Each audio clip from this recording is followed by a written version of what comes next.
दोस्तों नमस्कार, मैं हूं दीपक और आप देख रहे हैं मुझे अनअकैडमी शिक्षा पर।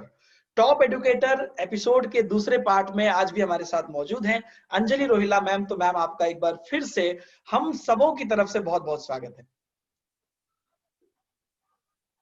आपको नमस्कार सबसे पहले एंड स्वागत है सभी बच्चों का। आपके साथ मैं भी बच्चों का स्वागत करती हूँ यहाँ जी पर।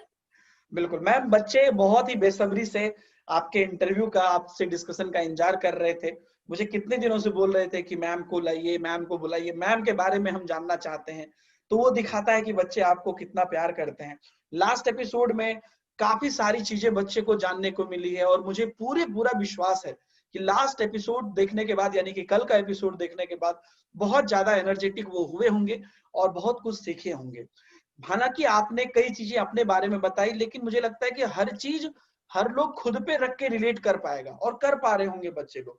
जैसे होता है ना, कोई मूवी के गाना चलता है तो बच्चों को लगता है क्या कि हम जब देखते तो हमें लगता है कि अरे वो हीरो के जगह पे हम हैं, हीरोइन के जगह पे हम हैं और हम वैसे हैं। तो मतलब लोग अपने आप में, तो वही चीज यहाँ पर भी होगा कि आपकी जो लाइफ स्टाइल रही, आपका जो स्ट्रगल रहा या जो भी बात आपने बोली, वो मैं खुद भी अपने आप को रख के देख रहा था।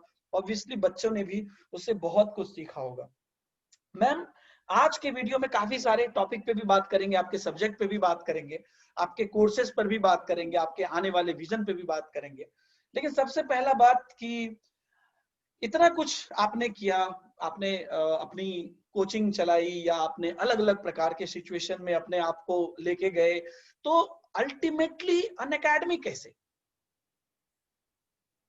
अनअकैडमी सर, मैंने आपको लास्ट वाले अपने वीडियो में ये बताया था कि कैसे मैंने रिजाइन कर दिया जी और उसके बाद अपनी तैयारियों में मैं लग गई थी। तो जी तैयारियों के बाद लगा अब क्या करना है। जी हो गया। अब 7-8 महीने हो गए हैं घर पे जी बैठे हुए। जी तो अब क्या, अब तो कुछ तो शुरू करना है। जी। न्यूज जो है काफी ज्यादा देखती थी यूट्यूब पे, हम्म। और डीएसएसबी से रिलेटेड जो है न्यूज खास तौर से उन पे काफी नजर रखती थी, जी क्योंकि डीएसएसबी का एग्जाम दिया था तो काफी चीजें थी। थोड़ा सा ध्यान रखती थी कि क्या अगला जो है नोटिस है या जो भी चीजें।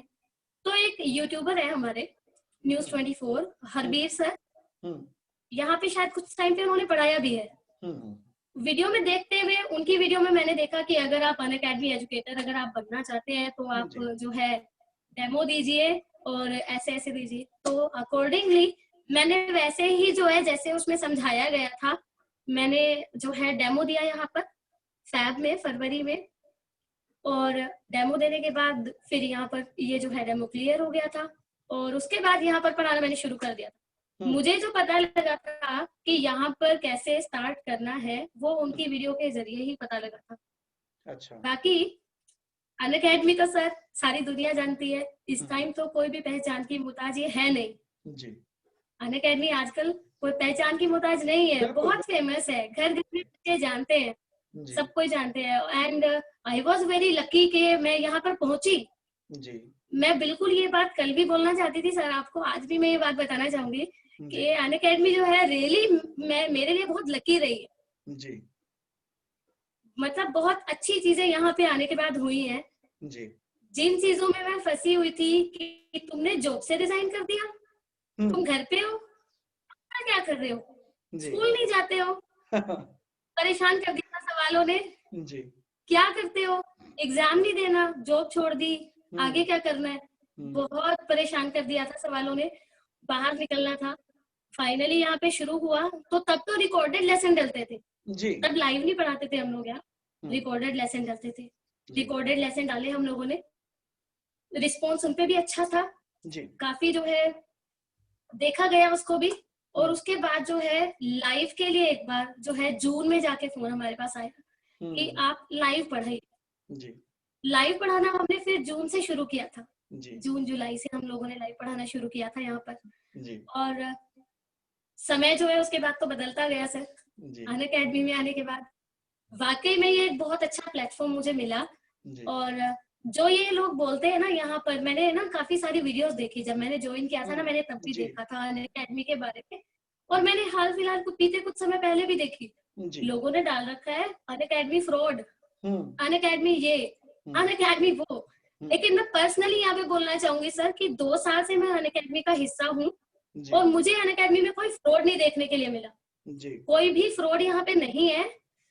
आप कुछ शर्तों पे यहाँ काम जरूर करते हैं कि आपको क्लास टाइम पे लेनी है या जो भी है इतने घंटे पढ़ाना है, but they are very clear with their commitment. Obviously Unacademy पर अगर वो कुछ कमिटमेंट आपके सामने करते हैं कि सर आपको जो है ऐसा बताया जाएगा या इस तरह से आपको काम करना है, तो दे आर वेरी क्लियर।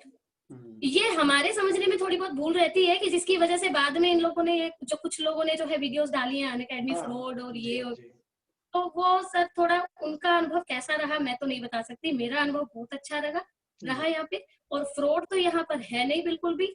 जो बताते हैं वो होता है। बच्चों के लिए भी एक अच्छा प्लेटफॉर्म है, इतनी कम फीस में बच्चों को यहाँ पे पढ़ने के लिए मिलता है। आप देखिए किसी भी इंस्टीट्यूट में बच्चा जाके तैयारी करेगा, 15-20 हजार रुपए देगा, 3 महीने वहां पे पढ़ेगा, 2 घंटे में पढ़ा के घर पे भेज देंगे, फिर उनको 3 महीने के बाद घुसने नहीं दिया जाएगा। यहाँ पे बच्चा उससे आधी से आधी फीस में 1 साल पढ़ लेता है, सुबह 7 बजे से लेकर रात के 10-11 बजे तक। तो बहुत अंतर है अनअकैडमी में आने के बाद। जिससे मना करने का पढ़िए। अच्छा, अब मान लीजिए अंजलि रोहिल्ला मैम दिल्ली में है, मान लीजिए अंजलि मैम की कोचिंग दिल्ली में थी, अब मैं बिहार के एक छोटे से गांव में हूँ, मैं तो दिल्ली जा नहीं सकता हूँ, जाऊंगा तो मेरा वहां रहने का भी खर्चा होगा। मैं यहाँ पे डायरेक्ट अंजलि मैम का क्लास एक्सेस कर सकता हूँ। इससे बड़ी बात और क्या हो सकती है? बिल्कुल सर। और फिर बच्चों के पास ऑप्शन इतने सारे हैं कि आपके पास ये वाली टाइमिंग सूट नहीं करती, आप इनसे नहीं पढ़ सकते, आप उनसे पढ़ लीजिए। नहीं तो रिकॉर्डेड देख लीजिए, रिकॉर्ड भी है, वो रिकॉर्डेड देख लीजिए। बिल्कुल सर, रिकॉर्डेड देख लीजिए जी। काफी अच्छा है प्लेटफॉर्म को। आपने अभी चर्चा की कि कई जगह पे लोग फ्रॉड की बात करते हैं, ये करते हैं। पहली बात तो मैं आपको बताऊं कि कुछ कुछ वर्ड है जो लोग थोड़ा सा फैशनेबल यूज करते हैं। ये पहली बात तो फ्रॉड का डेफिनेशन बिल्कुल, वो अट्रैक्ट करने के लिए अपनी वीडियोस की तरफ यूट्यूबर्स। दूसरी बात ताकि उनकी जो है कम से कम उनकी यूट्यूब की जो वीडियो है वो फेमस हो जाए। हाँ, आप अगर देखिएगा, अगर ऐसा किसी ने भी किया होगा, उनके चैनल पे बस वही एक वीडियो होगा जो मिलियन व्यू में होगा या लाखों व्यू में होगा, उसके अलावा पढ़ाई वाला कोई वीडियो नहीं होगा। बिल्कुल बिल्कुल सर जी। खैर वो तो अलग बात है, के नाम का फेमस होने के लिए यूज करते हैं। और जहां तक बात है तो कहीं ना कहीं प्लेटफॉर्म पे हम सब लोग यहाँ पे काम कर रहे हैं अनअकैडमी पे, और निश्चित ही इस चीज को हम सब लोग अगर 10,000 एडुकेटर से ज्यादा मुझे लगता है कि यहाँ पर काम कर रहे हैं सारे कैटेगरी मिला के, तो सारे एडुकेटर इतने लोग हैं यहाँ पर, इतने सालों से हैं, लाखों लाख में बच्चे हैं, तो कहीं ना कहीं एक सेफ और एक कंफर्टेबल एनवायरनमेंट है, तभी है। और ऐसा नहीं है कि हम लोग यहाँ पे पढ़ा रहे हैं इसलिए हम लोग इसके बारे में बात कर रहे हैं। चीजें हैं जी, जो अच्छी चीजें हैं तो अच्छी चीजें हैं। इस मोमेंट पर कोरोना के समय में टीचर फोन नहीं उठाता था, उस समय में आपको ऑनलाइन क्लासेस 10-10 हजार फ्री लेसन्स दिए गए। तो इन समय पर भी कम से कम लोगों को पहचानना चाहिए कि कैसे काम हो रहा है। आपको भी याद होगा मैम, आप भी बैकएंड टीम से जुड़ी हुई ही अनअकैडमी में, सब लोग घर से काम कर रहे हैं, रातों रात 10 बजे काम कर रहे हैं, जिस समय पे वो सारे कोचिंग इंस्टीट्यूट में ताले लग गए हैं। तो इन समय में भी कम से कम पहचान होनी चाहिए। एंड आई रियली सैल्यूट, मैं पढ़ाऊं नहीं पढ़ाऊं, क्योंकि जैसा आपकी इंडिविजुअलिटी है, मैं भी मैम बिल्कुल उसी तरीके से काम करता हूँ। I have faith on my own knowledge, और मुझे लगता है कि मैं दुनिया में जहां पर भी रहूंगा पेट भरने के लिए दिक्कत नहीं होगी। तो ऐसा नहीं कि मैं जिंदगी भर कहीं एक ही जगह बैठा रहूंगा, लेकिन जो अच्छा है उसके बारे में अच्छा बोलना चाहिए। और बिल्कुल सर, बोलना चाहिए जी। तो वो चीज बिल्कुल बिल्कुल आपने सही बोली, और बाकी चीजें लोग अपने तत्कालिक कुछ के लिए। और रही बात जहां तक की रूल्स एंड तर्क की या शर्त की, तो वो तो आपको पालन करना ही पड़ेगा। अगर मान लीजिए बिल्कुल सर, कहीं भी आप काम करते हैं तब भी आपको करना पड़ेगा। कहीं पर भी आप ये सोचिए ना कि आप अपने फैमिली में हैं, आप अपने जी आप अपने फैमिली में हैं, आप अपने पेरेंट्स में हैं, वहां पर भी आपके पास एक शर्त है, एक सामाजिक चीज है। आप अपने माँ बाप के सामने में जाके सुट्टा नहीं मार सकते हैं। आप बोलेंगे कि नहीं ये फ्रॉड है, मुझे जो है ये क्यों नहीं करने देते हैं, तो फिर वो आपकी सोच है। तो वही चीज, हर चीज का डिसिप्लिन है। अभी हम आपके साथ बात कर रहे हैं तो हम लोग एक तरीके से बात कर रहे हैं, एक चीज पर बात कर रहे हैं, क्योंकि हम दोनों का इंटेंशन है कि बच्चों को मदद मिले। तो वो चीजें हमको भूलना नहीं चाहिए। वो हम भूल गए तो फिर हम वैसे लोग शिक्षक तो नहीं कहलाएंगे। खैर उस पे बात तो चलिए, बच्चे लोग भी समझते हैं। हम नहीं करते सर, बस ये है कि बच्चों के लिए एक ये चीज है, डरो मत बेटा, जगह जगह वीडियो देख के घबराया मत करो, फ्रॉड है, कोई फ्रॉड नहीं है। बिल्कुल बिल्कुल, everything is verified. Very fine, कोई भी इसमें ये नहीं है। मैम आप अनअकैडमी पर आई, आपके लिए जैसा एक्सपीरियंस रहा हो, लेकिन बच्चे का तो बल्ले बल्ले हुआ है, जैसा मुझे लग रहा है बच्चों का पर जो मैंने सर्वे किया है उनके लिए बड़ा मजेदार समय रहा। और आपसे कई बच्चे, मतलब मुझे लगता है कि कितने दिनों से बच्चों का रिक्वेस्ट आ रहा था कि मैम से बात करनी है, मैम से बात करनी है। मैम आपके बारे में बच्चे बहुत कुछ जानते हैं, आपके बारे में बहुत कुछ बताते हैं, आपके नेचर के बारे में बहुत बात करते हैं। मैम बहुत मेहनत करती है, ये बात मुझे कई बच्चों से सुनने को मिला है। हालांकि आप अपने चेहरे से बड़ा चिल रहते हैं, लेकिन वो चीजें आप दिखाते नहीं है, शो ऑफ नहीं करते हैं, लेकिन बहुत आप मेहनती हैं, ये चीज हम सभी लोग जानते हैं मैम। और सबसे बड़ी बात है कि नारी शक्ति के रूप में आप हैं, और इतना क्लियरिटी के साथ और इतना जेन्युइन होके आप सब कुछ कर रही हैं। मैम अनअकैडमी पर जब आप बच्चे को पढ़ाने के लिए आए, जैसा आपने बोला कि लाइव क्लास आपने लेना शुरू किया उसके बाद से, तो जब लाइव क्लास में बच्चे जुड़ने लगे, तो ये तो आपका देखिए ऑफलाइन आपने कितना भी कुछ किया हो, लेकिन ये तो अलग एक्सपीरियंस होगा आपके लिए। तो ये कैसा एक्सपीरियंस रहा, और इस मोमेंट पर इसको आप इंडिया के बच्चों के भविष्य के लिए कैसा देखते हैं? सर इसका जवाब तो शायद ना हर टीचर यहाँ पे दे सकते हैं, शायद आप भी मेरी बातों से अब ना जी काफी हद तक सहमत रहेंगे। जो जी टीचिंग प्रोफेशन है ना, वो एक ऐसा प्रोफेशन है जो आपकी रग रग में उतर जाता है। बिल्कुल। जब आप पढ़ाना शुरू करते हो जी तो आपके तौर तरीके ही वैसे होते चले जाते हैं। जी। यहाँ पे कुछ ऐसा ही था, हम्म। बस पढ़ा रहे हैं।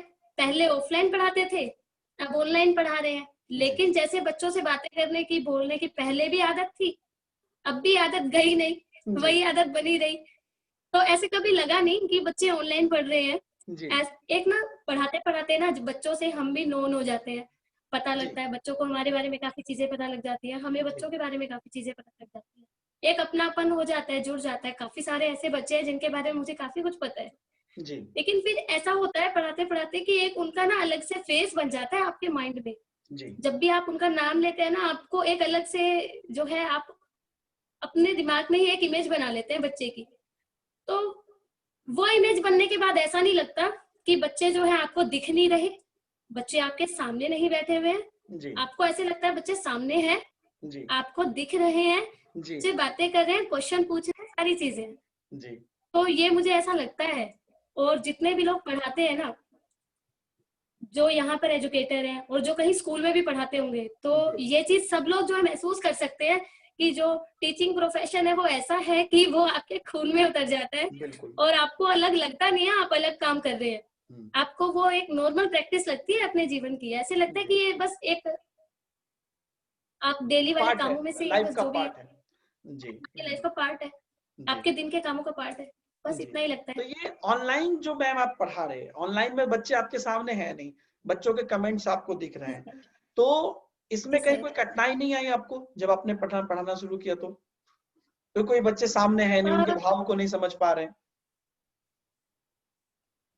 नहीं, ऐसा कभी नहीं लगा सर, अच्छा, तो बच्चे से ऐसा कनेक्ट नहीं होते लगा। गए, स्टार्टिंग से ही आप बच्चे से कनेक्ट बच्चे होते से गए? कनेक्ट होते गए। एक्चुअली में मेरा थोड़ा सा ऐसा है सर कि जी पढ़ाते समय ना मैं कमेंट सेक्शन की तरफ भी ध्यान रखती हूँ कि बच्चे जी। क्या पूछ रहे हैं या क्या बोल रहे हैं। तो हम्म। 90% में उनके क्वेश्चन सारे ही ले लेती हूँ।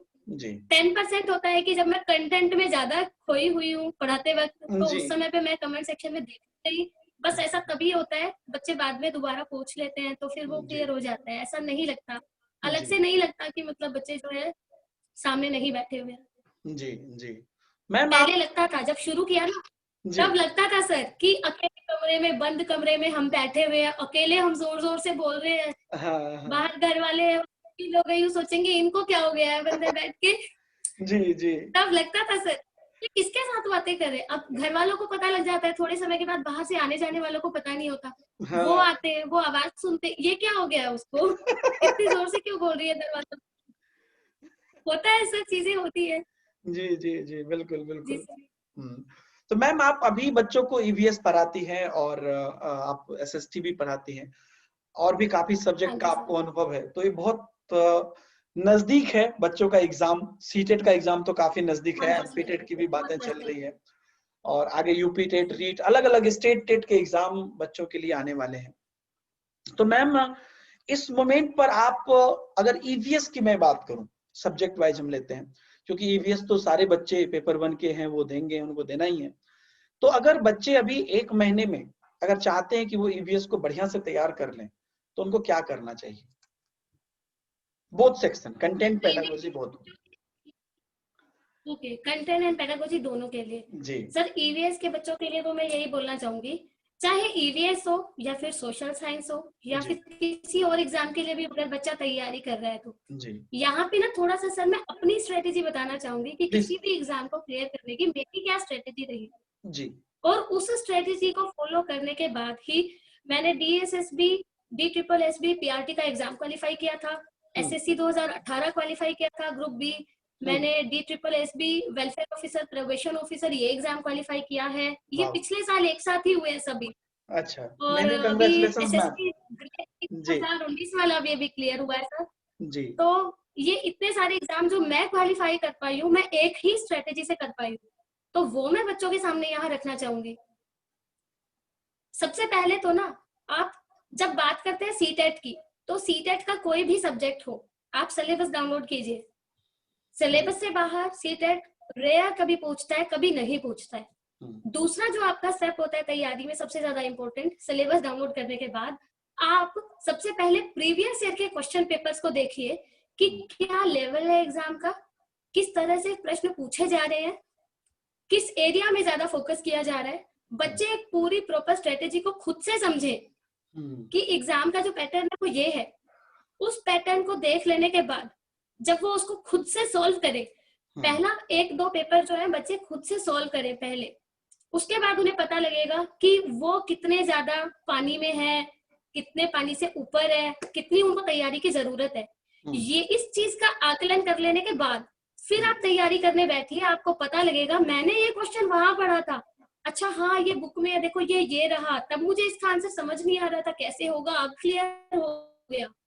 जब आप इस स्ट्रेटेजी से पढ़ते हो तो आपको चीजें माइंड में ज्यादा क्लियर होने लगती है। जब मैं पढ़ रही हूँ, सिलेबस डाउनलोड करके चैप्टर उठा लिया, पढ़ते जा रहे हैं, आप प्रैक्टिस कर नहीं रहे हैं, आप क्वेश्चन कर नहीं रहे हैं, तो कभी भी ये चीज क्लियर नहीं होती कि एग्जाम कैसा हो सकता है, क्वेश्चन किस लेवल तक आ सकते हैं। लेकिन जब आप क्वेश्चन पेपर को करने के बाद आप पढ़ना शुरू करते हैं, 1-2 क्वेश्चन पेपर मुझे पता है नहीं आएगा, काफी सारे बच्चे हैं पहली बार अगर एग्जाम अगर देने जा रहे हैं, पहली बार क्वेश्चन पेपर को देखेंगे, बहुत सारे गलत कर देंगे, लेकिन ध्यान से पढ़ेंगे, लेकिन उसके बाद उनको ये चीज क्लियर रहेगी कि ये यहाँ से चीजें पूछी जा रही है। फिर वो देखेंगे कि किताब है, चैप्टर है, उसमें साइड में छोटे छोटे बॉक्सेस दिए होते हैं, उनके अंदर कुछ लिखा होता है, उनको मिलेगा कि अच्छा ये भी आया हुआ था, मतलब मुझे ये भी पढ़ना है, छोड़ना नहीं है। तो वो चीज ज्यादा क्लियर होती है कि जब आप सिलेबस डाउनलोड करके प्रीवियस ईयर क्वेश्चन पेपर्स को सामने रख के फिर आप अपनी जो है पढ़ने के लिए जब आप तैयारी करना अपनी शुरू करते हैं, सबसे बेहतर ये है, चाहे वो ईवीएस हो चाहे वो सोशल साइंस हो, दोनों में ये स्ट्रेटेजी अप्लाई कीजिए। और इसके बाद भी चाहे वो सुपर टेट हो, कोई भी एग्जाम हो आपका, जी 80% तो पैटर्न जो है वो अभी सबका बदल चुका है। जी कुछ एक एग्जाम है जो पुराने पैटर्न पे अभी भी हो रहे हैं, लेकिन मुझे लगता है वो भी नहीं होंगे, बदल जाएंगे। उसके लिए बच्चों को हाँ बदल जाएंगे, तो उसके लिए बच्चों को ये करना चाहिए कि अपडेट रहे बच्चा कि किसी भी एग्जाम के लिए जो है वो किस तरह से क्वेश्चंस को सेट कर रहे हैं, कहाँ से सेट कर रहे हैं। जैसे अगर आपने एमपी टेट के बारे में भी बात की, तो एमपी टेट की अगर हम बात करें तो एमपी टेट के लिए बच्चे देख सकते हैं, अभी हाल ही में पुलिस के एग्जाम वहां पर हुए हैं, तो वो देख सकते हैं करंट अफेयर कहाँ से पूछा जा रहा है, किधर से पूछा जा रहा है, किस लेवल तक पूछा जा रहा है। वो देख सकते हैं कि इतनी क्वालिफिकेशन के आधार पे जो उन्होंने पेपर लिया उस पे ये प्रश्न पूछे हैं, तो आपकी इतनी क्वालिफिकेशन के आधार पे लेवल हाई जाएगा या लो जाएगा, बिल्कुल ये बच्चा समझ सकता है वहां से। तो बच्चा आकलन करे खुद से। और आप तो सीडीपी के हैं सर, नहीं आपसे बेहतर तो बच्चा नहीं बिल्कुल सही कहा, ये चीज नहीं समझा। ये एक बड़ा अच्छा चीज आपने बोला मैम। जी सर जी, तो ये जो जब तक हम बच्चे को समझाते हैं ना ऐसे करो ऐसे करो, बच्चा नहीं करता। जब खुद को अपने आप को चेक करता है ना मैं कहाँ हूँ, फिर वो वहां से मेहनत करना शुरू करता है। बिल्कुल ये जैसे कि एक स्टेट के एग्जाम, जैसे एमपी के एग्जाम के बारे में बच्चे बोल रहे हैं कि सर ये तो बहुत साल बाद हो रहा है एमपी टेट वर्ग 3 का एग्जाम, लेकिन एमपी टेट के जो दूसरे एग्जाम्स के तौर तरीके हैं वहां से भी वो सीख सकते हैं कि क्या वो किस पैटर्न को फॉलो कर रहा है, या उस लेवल में वहां तक है तो इस लेवल में कहां तक जा सकता है वो। ये जी एक सर। अच्छी बात आपने की। ये मुझे लगता है कि बहुत ही इम्पैक्टफुल बात है कि इवन तो वो एग्जाम ना हुआ हो, लेकिन बाकी एग्जाम्स भी हैं, उसको भी देखकर आप चीजों को समझ सकते हैं कि किस टाइप से वो जा रहा है। जी जी मैम, अभी सर। आपने सीडीपी की भी बात की, और जैसा कि हम सभी लोग बात करते हैं कि सिलेबस अभी बहुत चेंज हो रहा है, काफी चीजें आ जी रही है, सर काफी। तो पढ़ाने का जो मेथड है, सिखाने का जो मेथड है, जिसको शिक्षा शास्त्र या पेडागोजी बोलते हैं, जी सर। इस पर ज्यादा जोर दिया जा रहा है आजकल मैम सारे सब्जेक्ट में, जी जैसा कि बिल्कुल सर। जी। तो इसका क्या रीजन है और बच्चे इसको कैसे तैयार करें, आपकी नजरों से हम देखना चाहते हैं मैम इसको। पेडागोजी के लिए तो सर, जैसे ही बच्चे एनसीईआरटी की किताबें खोलते हैं, जी। किताब खोलने के बाद शुरू के 10-15 पेज होते हैं जिन्हें हम कंप्लीटली इग्नोर कर देते हैं, हाँ। लेकिन बच्चों को उनको देखना चाहिए। हम्म। शुरू के 10-15 पेजेस में लिखा होता है कि आओ करें, इस सेक्शन हम्म। को किस लिए शामिल किया गया है और क्या चीजें उसमें है। जी। आओ खोजें, हाँ। इस सेक्शन को क्यों शामिल किया गया है, क्या चीजें उसमें है। जी। या एक भाग आपकी पुस्तक में दिया गया है पाठ के अंत में अन्यत्र के नाम से, हम्म। आप बताइए उसको शामिल क्यों किया गया है। हम्म। तो किताब को किस नजरिए से लिखा गया है या उसकी पेडागोजी क्या कहती है, किताब के बारे में अगर हम बात करें तो बहुत सारी चीजें तो मुझे लगता है सर कि 70 to 80% पेडागोजी तो एनसीईआरटी की किताबों में ही दी गई है। सही ईवीएस में बात। तो बच्चे को पेडागोजी में बाहर देखने की भी जरूरत नहीं है, इतना कुछ हम्म। एनसीईआरटी में है। जी। और जब हम बात करते हैं ईवीएस के अलावा, क्योंकि ईवीएस की जो पेडागोजी है या एनसीएफ क्या कहता है, एनसीएफ हम्म। 2005 के अकॉर्डिंग क्या होना चाहिए, ये सब चीजें एनसीईआरटी में शामिल की गई है, इंक्लूड की गई है। एक एक पॉइंट लिखा है, जहां नीचे लिखा होता है शिक्षक के लिए, और जी। शिक्षक के लिए में वो पॉइंट अलग से लिखा है आपको ये चीज बच्चों को कैसे करानी है या हाँ। कितने लेवल तक बतानी है। जी।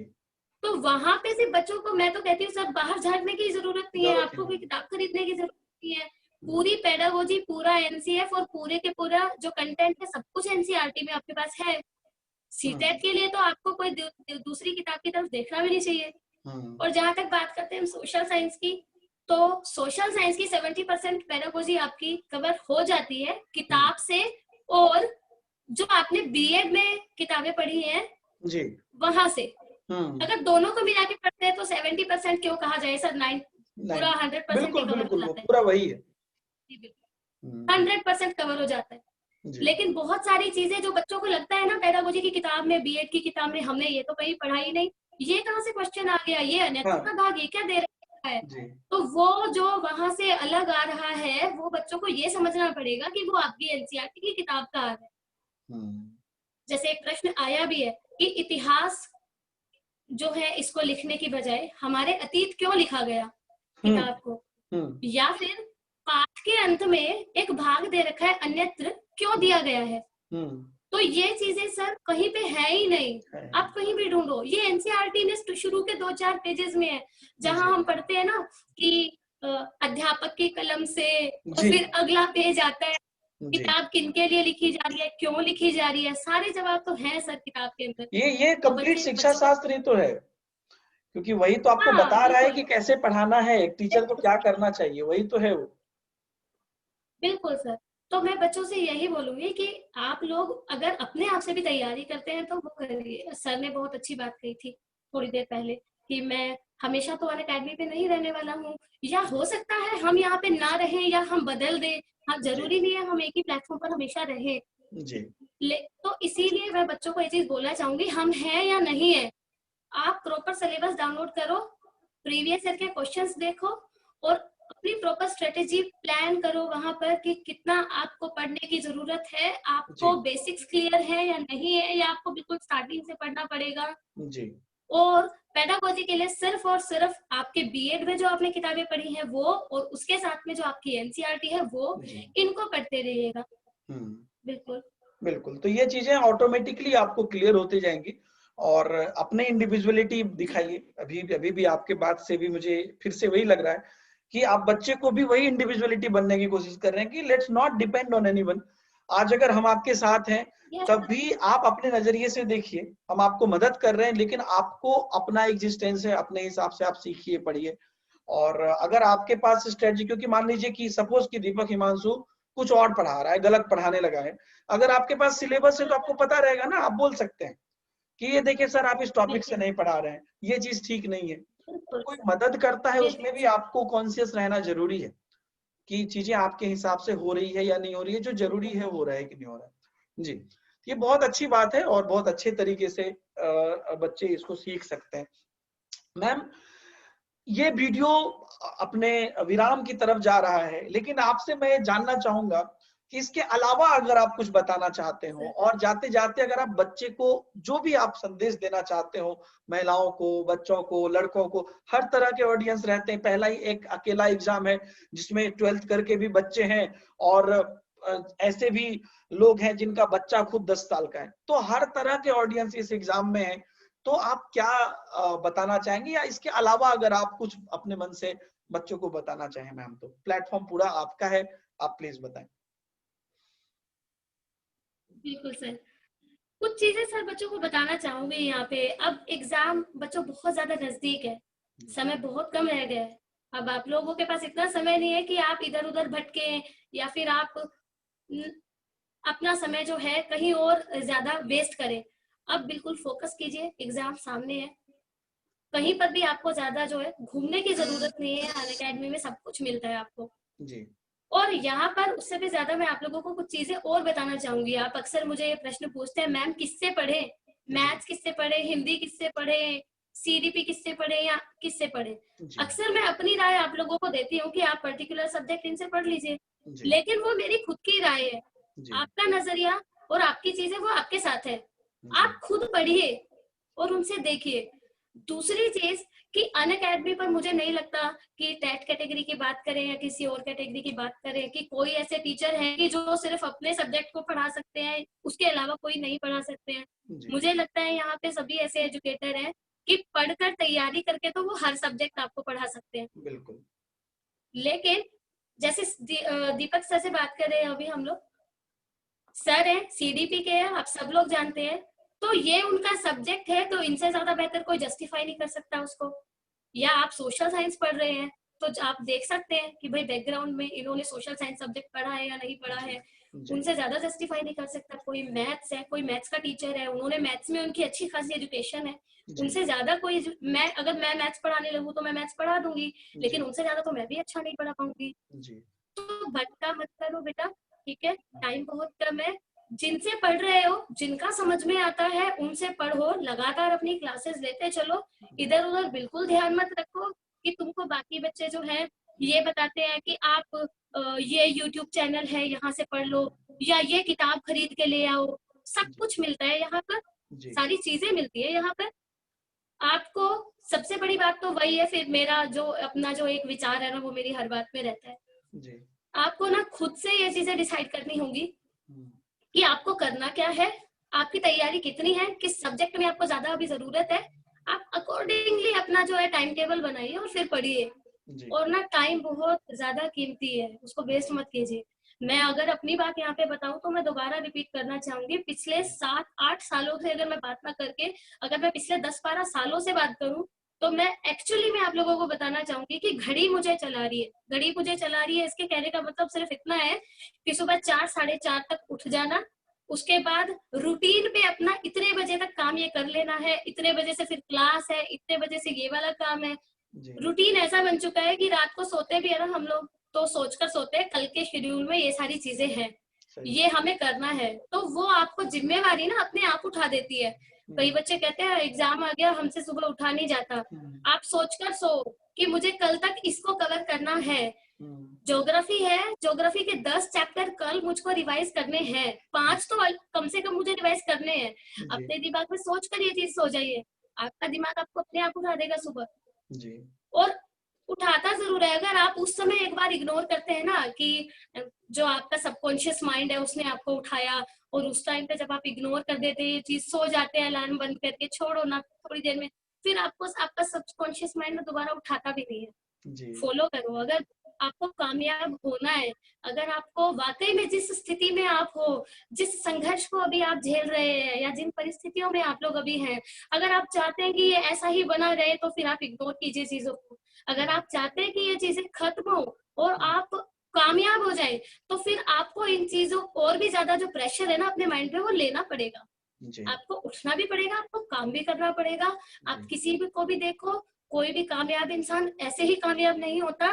जी वो कुछ ना कुछ जरूर फॉलो करते हैं अपनी लाइफ में, मेहनत जरूर करते हैं, तब वो आगे तक पहुंचते हैं। और मेहनत करो, मत दो लोगों की बात पे ध्यान कि बच्चा अभी तक सीटेट ही कर रहा है क्या, कर रहे हैं, कर देंगे, ठीक है, टेंशन मत लो, औरों की बातों पर ध्यान मत दिया करो, पढ़ो। तुम्हारा फोकस जो है किसी भी चीज से हिलना नहीं चाहिए, बस एक ही चीज वहां पर ये रहे हमेशा तुम्हारे दिमाग में कि मुझे कामयाब होना है, तो मीन्स होना है। जितनी भी अड़चने आए, जितनी भी रुकावटें आए, उसमें मुझे इन चीजों से लगकर नहीं बैठना कि कोई एक चीज हो गई है तो आप उसको उस पर बातें कर रहे हैं। अपनी तुम्हारी एनर्जी है, वेस्ट मत करो, सही दिशा में लगाओ। इतना ही बस आप लोगों को बोलना चाहूंगी। बाकी सर आपको रोज नई नई बातें बताते हैं, आप सर से बहुत मोटिवेट होते हैं, मैं भी होती हूँ। और जहां तक जाते जाते सर अन अकेडमी के बारे में बोलना चाहूंगी तो यही बोलना चाहूंगी, Unacademy is very lucky for me. जी और इस प्लेटफॉर्म से जुड़ने के बाद I really in very very touch with it. और बहुत एक अपनापन इसके साथ महसूस होता है, एक अलग ही चीज महसूस होती है अन अकेडमी के साथ। जी and I am very happy to be part of it. जी thank you ma'am, sir. Ma'am आपने भी जस्ट जस्ट लास्ट एक और क्वेश्चन बात मेरा है करके। कि बहुत जी बच्चे जी सर। हैं जो मे बी अभी तक आपके क्लास तक नहीं पहुंच पाए हैं, उनके लिए प्लीज आप अपना जो आपका जो अभी बैचेज चल रही है, जो स्केड्यूल है, जो टाइमिंग है, थोड़ा सा बता दीजिए ताकि बच्चे को थोड़ा आइडिया हो जाए और वो आपके क्लास तक पहुंचे। बच्चे क्लास लेना चाह रहे हैं बिल्कुल लेकिन टाइमिंग वगैरह थोड़ा सा अगर आप बता देते तो। बिल्कुल सर। अभी जो है क्योंकि एग्जाम का टाइम जो है बेटा बहुत ज्यादा कम रह गया है, अब है 31 जनवरी को एग्जाम। जी एग्जाम को देखते देखते हुए तैयारी का टाइम बहुत कम है, तो जी थ्योरी अभी भी हम लोग इतनी ज्यादा कर नहीं सकते हैं। तो वे लोग जिन्होंने मेरी क्लास में थ्योरी पढ़ी है वे भी, और वे लोग जो अब तक मेरी क्लास तक पहुंचे नहीं है उन सबके ठीक। लिए ये चीज मैं आपको बताना चाहूंगी कि ईवीएस का जो मेरा अभी कोर्स चल रहा है वो पूरा एनसीईआरटी बेस्ड है। उसमें मेरे अपने क्वेश्चन होते हैं, एक एक लाइन से बना के क्वेश्चन मैंने वहां डाले हैं। अगर आप वो प्रैक्टिस सेशन मेरा अटेंड करते हैं तो सिंपली एक चीज मैं बोलना चाहूंगी आपको कि सारा सिलेबस वहीं से कवर हो जाएगा। जिसने अब तक ईवीएस में कुछ नहीं पढ़ा है वो अगर मेरा प्रैक्टिस सेशन भी अटेंड करता है तो सारी चीजें आपकी क्लियर हो जाएंगी। यही बात मैं बोलूंगी सोशल साइंस के बच्चों के लिए कि सोशल साइंस में भी चैप्टर वाइज जो इम्पोर्टेंट क्वेश्चन है और प्रीवियस ईयर क्वेश्चंस की जो सीरीज है वो मेरी रेडी है। वो क्लासेस जो है आप जरूर अटेंड कीजिए। जो टाइम रहेगा, टाइम जो रहता है वो उनका ईवीएस की क्लासेस का रहता है रात को 9 बजे, जी और जो सोशल साइंस है उसकी क्लासेस का टाइम रहता है शाम को 4 बजे और 6:30 बजे। तो अच्छा अकॉर्डिंगली आप लोग जो है अपना टाइम सेट कर लेना। जिनकी अभी तक भी सीटेट के एग्जाम को लेके सोशल साइंस में या ईवीएस में कोई तैयारी नहीं है वो लोग भी बहुत कुछ तैयारी यहाँ से कर सकते हैं। तो फोकस कीजिए बेटा, जी we are always with you आप लोगों की तैयारी के लिए। जी। तो 4 जी बजे सर। मैम एक आपकी क्लास होती है, एक 6:30 को होती है और एक 9 PM को होती है, 3 टाइम है। जी सर। तो जी जी बच्चे सर। जो भी हैं आप लोग मैम के प्रोफाइल में जाइए, अंजलि रोहिल्ला सर्च आप कर सकते हैं अन अकेडमी पर, और जितने भी कोर्सेस हैं इनरोल कर लीजिए और टाइमिंग पे ऑटोमेटिकली आपको नोटिफिकेशन भी आ जाती है। मैम से जरूर सीखिए, जी मैं सर। भी सीखता हूँ और आप लोग भी सीखिए और ऐसे ही सब लोग मिलके आगे बढ़ें। और मैम बहुत ही मोटिवेटिंग बात आपकी आपकी जर्नी है जो कि हमारे लिए मोटिवेटिंग है, आपके लिए तो आपका लाइफस्टाइल है लेकिन हम सबों के लिए वो मोटिवेटिंग है। और कहीं ना कहीं हर चीज में हम अपनी रिस्पॉन्सिबिलिटी ऑटोमेटिकली समझ जाते हैं, जैसे ही हम बोलते हैं क्या कि ये हम खुद सोचना है, हमें खुद सोचना है, हमें खुद करना है, हमें खुद डिसाइड करना है। तो यही चीज अल्टीमेटली बच्चों के लिए, जैसा आपने starting from the syllabus complete study की बात की, नींद नहीं खुलती है तो बात की, हर चीज में बच्चे अगर ये सोचे कि दैट्स माय रिस्पॉन्सिबिलिटी और मुझे सोचना है, मुझे करना है, इसलिए नहीं कि पापा बोलेंगे, इसलिए नहीं कि वो बोल रहे हैं, इसलिए कि वो तो बोला ही जाता है सबसे बड़ा रोग क्या कहेंगे लोग, वो छोड़ दीजिए। आपका क्या है, आप क्या करते हैं, आप क्या सोचते हैं, दैट इज वेरी इंपॉर्टेंट, ताकि आपके अंदर अपनी रिस्पॉन्सिबिलिटी है। जी बिल्कुल सर, आपको कुछ भी बोलने की जरूरत नहीं है बच्चे, उसके बाद आपकी कामयाबी बोलेगी। जी आपकी बिल्कुल। कामयाबी बोलेगी, आपको बताने की जरूरत नहीं है आप कितने सालों से क्या कर रहे हो, लोग अपने आप पता लगा लेंगे तुम क्या कर रहे थे इतने सालों से, कहाँ जी, छिपे बैठे थे भाई। और नई नई स्टोरी भी आपकी मिलेगी, अरे वो तो रात कहानी में पढ़ता था, अरे वो तो सोने के बाद पढ़ता था। अगर आप अच्छा कर लेंगे तो कई बिल्कुल सारी चीजें, आपकी कहानी आपको पता चलेगी। जी, बिल्कुल तो सर। ये है। बिल्कुल, बहुत बढ़िया लगा मैम आपसे बात करके, और मैं हृदय से आपका धन्यवाद करता हूँ। आपने अपने इतने व्यस्त शेड्यूल में से सैटरडे और संडे 2 दिन टाइम निकाला बच्चों के लिए। सबों की तरफ से, अनअकैडमी की तरफ से, बच्चों की तरफ से और पूरे यूट्यूब अनअकैडमी शिक्षा की तरफ से आपको सहृदय धन्यवाद मैम। और ऐसे ही आप आगे बढ़ते रहिए, भगवान आपको ऊपर वाला बहुत तरक्की दे। और आपके पिताजी को मैं सैल्यूट करना चाहता हूँ, नमन करना चाहता हूँ, चरण स्पर्श करना चाहता हूँ। और अंकल जी, आज आपका सपना पूरा हो गया है। आपकी बेटी इंडिया के टॉप एडुकेटर में है। मैं as a teacher, as a author ये बोलना चाहता हूँ कि हमारे लिए भी उनका व्यवहार अनुकरणीय है। तो मैं नमन करता हूं, अगर आप इस वीडियो को देख रहे हैं तो आपको, कि ऐसे सपूत आपने जन्म दिए हैं, इस दुनिया को दिए हैं। अब वो आपके लिए ही नहीं बल्कि पूरे देश के बच्चों के लिए बहुत ही ज्यादा इनकी जरूरत है। और इसी तरीके से आगे बढ़ते रहें, स्वस्थ रहें सब लोग, बस यही हम कामना करते हैं। तो मैम बहुत सर बहुत आपका धन्यवाद। बहुत बहुत जी बहुत बहुत धन्यवाद सर आपका। और वाकई में ये चीज है सर कि मैं आज जो कुछ भी हूँ ये सिर्फ क्रेडिट नहीं दे रही हूँ, ये जी रियलिटी है। मैं जी I am only just because of my father, जी क्योंकि उनको ये लगता था कि मैं स्ट्रॉन्ग करूँ, तो आज मैं उनकी वजह से यहाँ पर हूँ। जी और सभी बच्चों को बोलूंगी कि बेटा ऐसा मौका दो अपने पेरेंट्स को कि वो प्राउड जी फील करें। बिल्कुल। जैसा वो तुम्हें देखना चाहते हैं ना, उनकी इच्छा पूरी करने के लिए एटलीस्ट उनके ऐसा बनकर दिखाओ। ठीक जी है, समय के कुछ लंबे समय के बाद ना शायद वो तुम्हारे साथ नहीं रहेंगे, लेकिन बिल्कुल। जितने समय भी है ना, ध्यान रखो जी वो एक ऐसी संपत्ति है तुम्हारे पास कि तुम्हें दोबारा कभी नहीं मिलने वाली। और जी मैं तो सर के बारे में भी यहाँ पे बोलना चाहूंगी, सर खुद एक इंस्पिरेशन है। क्योंकि सिर्फ मैं अपनी बात ना करूँ तो सर खुद एक संपन्न परिवार से है। जी सर के पिता जो है एक वो वेल नोन इंसान है, जाने मानी पर्सनैलिटी है सर के पिता, लेकिन फिर भी सर नहीं बैठे हैं। सर मुझे क्रेडिट दे रहे हैं सारा, लेकिन मैं सर को बोलना चाहूंगी सर आप भी जानी मानी पर्सनैलिटी के ही बेटे हैं। तो आपको भी सब लोग जो है यहाँ पे अच्छा खासा एग्जाम्पल आप लोगों से ले सकते हैं, आपसे ले सकते हैं कि आप भी बैठे नहीं है, उसके बावजूद भी आपने अपनी अलग एक पहचान बनाई है। And you are making feel your father proud. Ma'am, thank बहुत यू बहुत सर, धन्यवाद मैम। थैंक यू, बहुत अच्छा करके। बहुत धन्यवाद और मैम, ये बड़प्पन थैंक है यू आपका। जी जी, थैंक्स, या thanks yes again to everybody जो कि इस सिचुएशन को, इस जी माहौल सर। को, इस इंटरव्यू को होने के लिए जो भी पॉसिबिलिटी थी, और खास करके बच्चे इससे बेनिफिट ले सके, ये हमारे लिए बहुत बड़ी बात होगी मैम। तो एक बार फिर से हम करते हैं धन्यवाद आपका। और बच्चों, आप देख रहे थे अंजलि रोहिला मैम के साथ दूसरा एपिसोड। आप लोग भी अपने माता पिता का सम्मान करें, बड़े बुजुर्गों का ख्याल रखें, सबों के साथ प्यार बांटें। मिलेंगे हम लोग नए एपिसोड में नए डिस्कशन के साथ। तब तक के लिए सबों को बहुत बहुत धन्यवाद। स्वस्थ रहें। हैप्पी न्यू ईयर मैम आपको वंस अगेन। और हैप्पी न्यू ईयर सर। जी, तो मिलते हैं नए आप वीडियो सभी में। थैंक यू जी सर। जी, बाय बाय। ओके सर, जय हिंद। Bye sir.